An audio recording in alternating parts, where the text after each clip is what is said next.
Forces Day at Selfridge Air Force Base, Michigan draws a large crowd of visitors who find an Army Globemaster a point of attraction.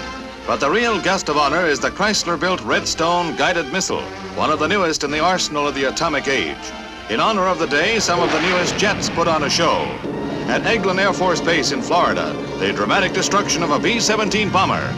A Scorpion attack plane launches its rockets.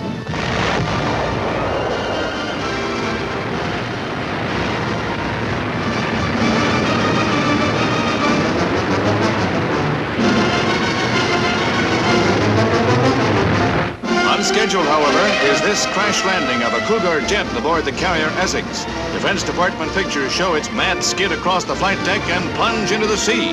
Alert sea rescue operations are instantly mobilized, and the pilot, barely missed by the carrier, is hauled from the water by a helicopter after nothing more serious than a shake-up and a ducking.